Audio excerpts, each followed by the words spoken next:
ময়নাগুড়ির জর্দা নদীর ঘাটে এদিন মহা ধুমধামের সহিত পূজিত হল সূর্যদেব।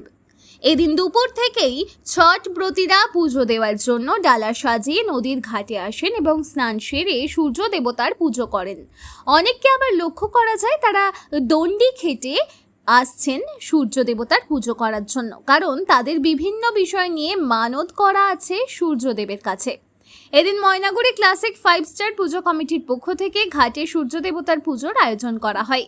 সঙ্গে তাদের মঞ্চে উপস্থিত ছিলেন ময়নাগুড়ি পৌরসভার চেয়ারম্যান অনন্ত দেব অধিকারী, ময়নাগুড়ি পঞ্চায়েত সমিতির সভাপতি কুসুম রঞ্জন রায় এবং জলপাইগুড়ি তৃণমূল কংগ্রেসের যুব সভাপতি রামমোহন রায়, ময়নাগুড়ি পৌরসভার ভাইস চেয়ারম্যান মনোজ রায়, কাউন্সিলর ঝুলন সান্যাল সহ অন্যান্যরা। এদিন ময়নাগুড়ি জর্দা নদীর ঘাটে লক্ষ্য করা যায় পুণ্যার্থীদের ডালায় কলা, নারকেল, বিভিন্ন রকমের ফল, আখ, আদা, হলুদ সহ বিভিন্ন উপকরণ দিয়ে সূর্যদেবের পুজো করতে লক্ষ্য করা যায়। সূর্য দেবতার পুজো দেখতে প্রচুর পুরন নদীর ভিড় লক্ষ্য করা যায় ময়নাগুড়ি জর্দা নদীর ঘাটে।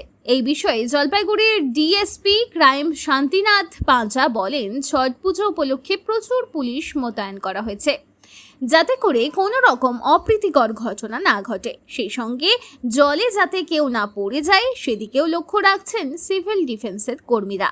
এ বিষয়ে আর কি বললেন তিনি, চলুন শুনে নেওয়া যাক।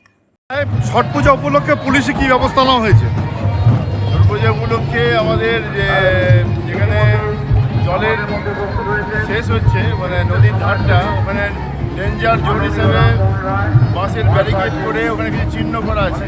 সিভিল ডিফেন্সের টিম আছে, তার সঙ্গে আমাদের আছে এবং আমরা নজরদারি রাখছি যাতে কেউ জলে না নেমে পড়ে এবং সেই জায়গায় সদা সতর্কভাবে দৃষ্টি রাখা হচ্ছে যাতে ছট পূজাটা সুষ্ঠুভাবে সম্পন্ন হয়।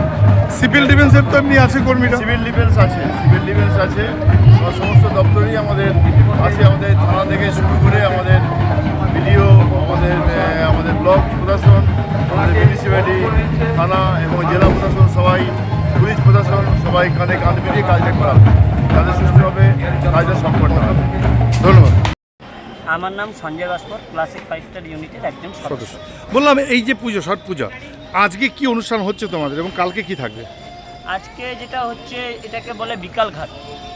বিকাল ঘাটে মানে কি সূর্যাস্তের সময় যেটা হয়, ঠিক আছে, এইটা মানে কি বিকাল ঘাট মানে সূর্যাস্তের আগে পুজো হবে আপনাদের? সন্ধ্যা হওয়ার আগে এটা আমরা সবাই আবার ঘাটের থেকে চলে আসবো বাড়ির থেকে, আবার রাত্রে সারা রাত থাকা পরে ভোরবেলা আবার আমরা ঘাটে যাব। সূর্য ওঠার পরে আমরা ঘাটের থেকে আবার সূর্য পূজা দিয়ে আমাদের এই পর্যন্ত করতে হবে। তারপরে তোমরা প্রসাদ বিতরণ করবে। হ্যাঁ। আপনার নাম? মিঠুন স্যার। এই ছট পূজার ঘাটে কি করলেন ম্যাডাম? আমরা বিহারি জনকল্যাণ মঞ্চ এবং 5 স্টার ইউনিটের পক্ষ থেকে আমাদের আমন্ত্রণ করেছে, আমরা এসেছি। প্রতিবারই আসি, আগে যেমন খুব ছোট করে পুজো হতো, এখন সেটা অনেকটা বড় আকার ধারণ করেছে। সুন্দর পরিবেশ এবং খুব আতিথ্যপনা এবং খুব নিষ্ঠার সহিত হচ্ছে সূর্যদেবের পূজা করে সকল জনসাধারণ, মানে শুধু বিহারিরা নয়, এখানটায় বাঙালিরাও পুজো করে। বললাম এই ঘাট কারা তৈরি করেছে? অ্যাকচুয়াল একসময় ওই যে পার্মানেন্ট ঘাটটা গ্রাম পঞ্চায়েত থেকে করা, কিন্তু ইতিমধ্যেই আমাদের অস্থায়ী ঘাট, যে ছট পূজার অস্থায়ী ঘাট কারা করেছে?